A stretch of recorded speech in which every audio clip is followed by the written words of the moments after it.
Well, we are trying to get the word out to all the people who are on the road, and especially to the single women or women with children, because sometimes they are not coming in groups, and they are the most in the biggest danger to these predators.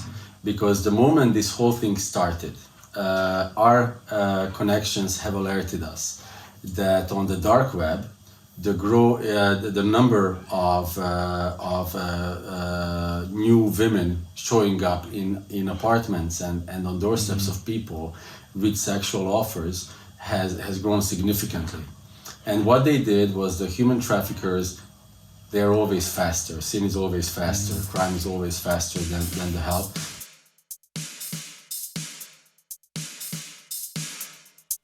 Hey, welcome to Whitefields Community Church, Mission Extra. I'm here with you once again on the ground here in Budapest, Hungary.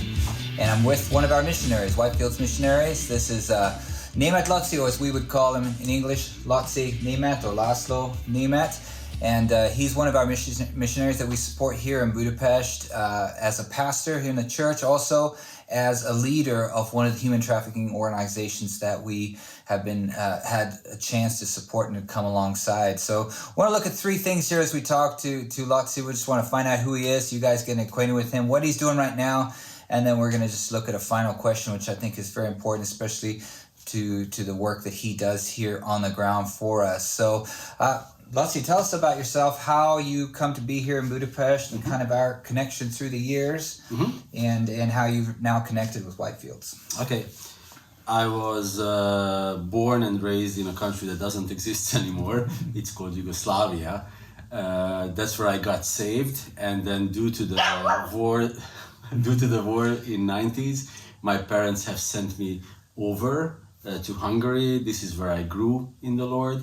Then I became a missionary in Croatia, in a war-torn city called Vukovar. I think that's where we met first when you came with the choir. Yes, we did. We did a concert down there. Wow. Yeah. And then in 2009, God has called me up to Budapest. I passed on the church to locals, and we started a new church plant in south part of Budapest. So that's how I ended up in Budapest. Yeah, and I remember we did a big outreach just down the street from here, instead of just letting the dog in, and to launch that church, and that church has been doing. How many years now has that church been going here in South Pest? 12 years. 12 years. That's absolutely amazing.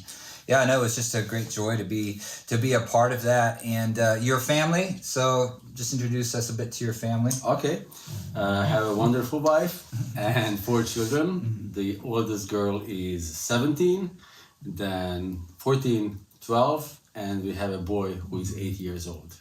Oh, wow. Okay. Yeah, your family's growing. Time has really flown now that when I come back and I visit, everybody's kids are like, 5, 6, 7 years old. Some of them in university. Some of them I don't even recognize because in my mind they're little kids, and now they're full-grown children. So, that's a great thing. So tell us now, we're in the midst of this Ukrainian refugee crisis, and, there's just different people along the spectrum that are, doing their parts across this. And one of the things that you and many others here within the church, within the Calvary Chapel churches here, have been tasked with and really kind of stepped up to do is placement of the refugees. And so kind of bring us into, into your world of what it looks like when, I know you're kind of switching off, day by day, you're on call right now, this is your station back here. What happens now as our Ukrainians are coming into the country and we are trying to place them? What does that look like for you? It all started, of course, with the first day and the news of invasion. And maybe because of my background, maybe because of other things, immediately it came, how can we help? How can I help? And then I made some phone calls. I asked the conference center in Vita if they can place some people. They said, we have some missionaries who need housing, but there is no one to coordinate. And that's how I stepped into this. So I got in touch with the missionaries who were already on the road and made sure how many of them are coming, what are their needs, where we can place them. And suddenly, hour by hour, as the number of the people who hit the road was growing, the number of places that were available was growing. So I found myself after 2 or 3 days not sleeping too much in the middle of this chaos and need and kind of coordinating it. Then after I think 3 days, the pastor of G11 in another district of Budapest, Arpi, joined. He's a great organizer. He's much more skilled than I am, so he took this to an even larger level. All over Calvary Chapel, Hungary, it was announced if anybody has a house, an apartment, a weekend house, a room empty, to offer it to our brothers and sisters who are fleeing Ukraine. So we made a database, a big sheet, and then as people are calling up, we need for few nights, we need for one night housing, we need for indefinitely until the war is over. And according to their needs, we try to fill these offers that brothers and sisters from Hungary have offered. So that's how it all started, that's how it all grew. We don't even count anymore. It is several hundred people that we housed either for one night or few nights or even indefinitely. We have more than 100 people right now in Hungary who are housed indefinitely. Almost 99% Christian Ukrainian brothers and sisters. And now it is growing in these days. Calvary Chapel Europe has moved, and our brothers in Austria, Germany, France, Netherlands are doing a similar list. Germans are the most precise. They even built a website for it and everything. And we are trying to fill all those houses that are offered.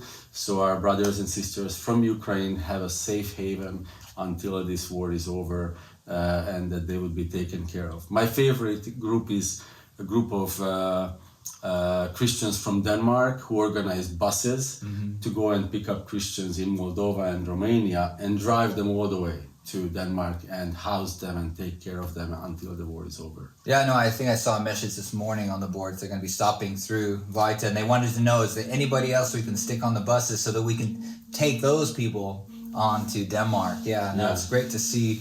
Yeah, your phone is ringing. So Another need, yeah.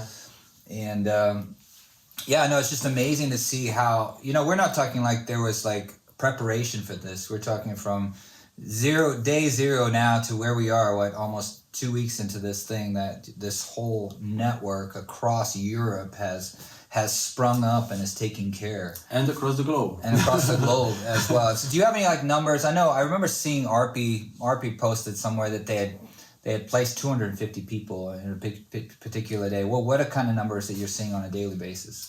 Daily, it differs. Each day is different, but an average day is like 20, 30 new people arriving that need to be taken care of.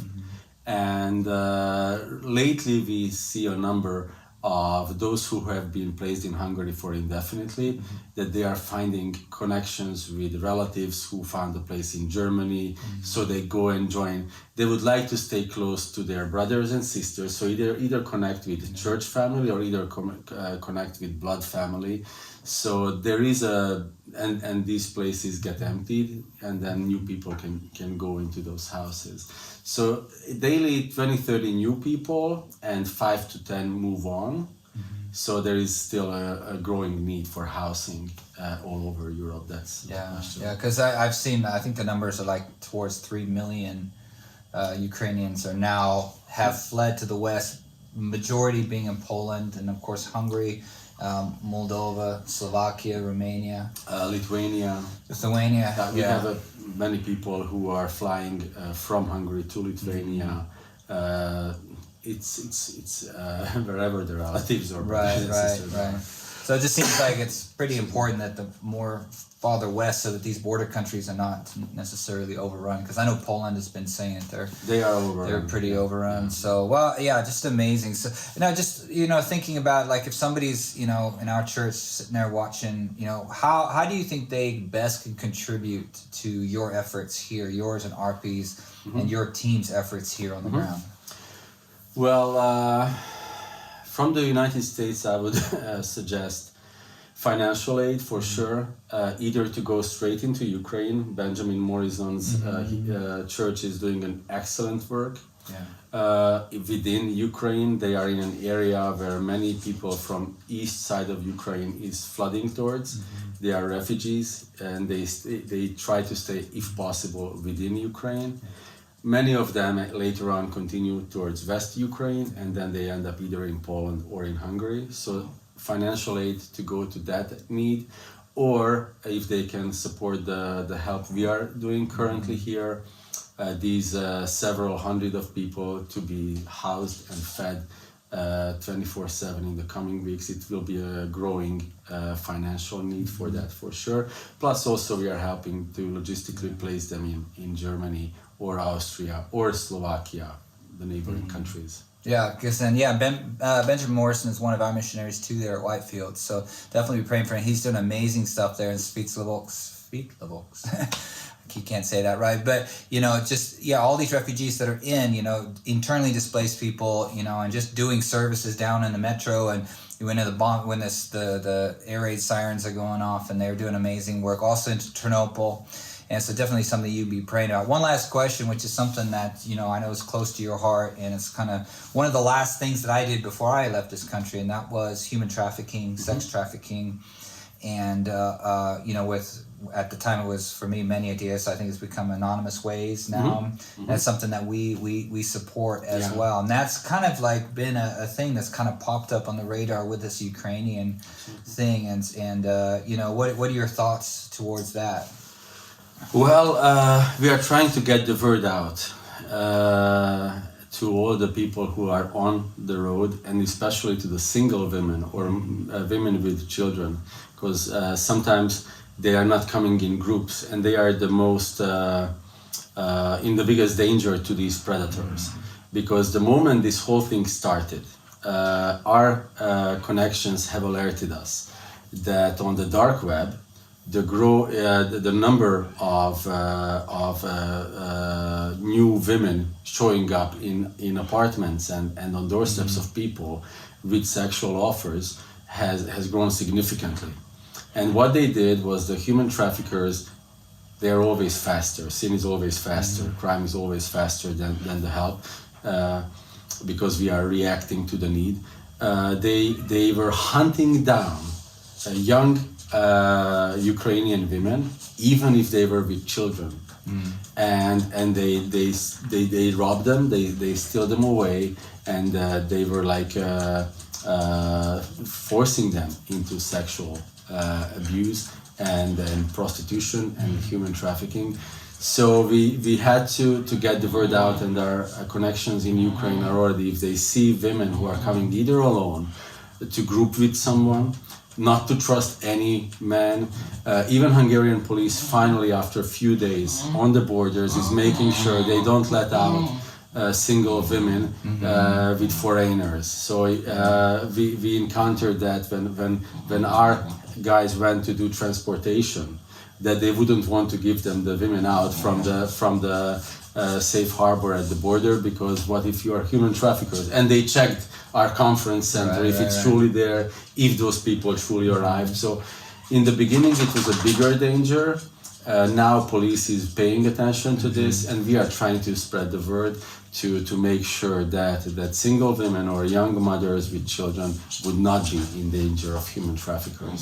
Yeah, I mean, and back in 2014, I think I heard this from somebody, that the most organized people at the 2014 Syrian refugee crisis, when they were coming across, were the human traffickers. They were like so organized, ready to go, and it took those other people longer, the aid agencies so this is a real problem to be praying for and to be thinking about. And so, well, thank you so much, Laci, for taking your time out. I know you got to get back to working and placing people today, but just something, Whitefield's Church and anybody else that's watching this, just continue to pray for these guys. These are just, these are rough times that we're living in right now. There's devastation here. There's despondency, depression, and just people are lost and shell-shocked, and a lot of sin, as we talked about, just a lot of people being taken advantage of. And so your prayers are definitely coveted during this time as we stand alongside our brothers and sisters here in Budapest and Ukraine that are working to do all they can to bring aid and get these people placed. And so any way that you can, the link for giving will be in the description, and anything that you can do to help and would be great. If you have any contacts in this area or anything like that, that certainly would be something that you could forward to us, as well as we can help in this area. So we look forward to seeing you next time, and may God bless you.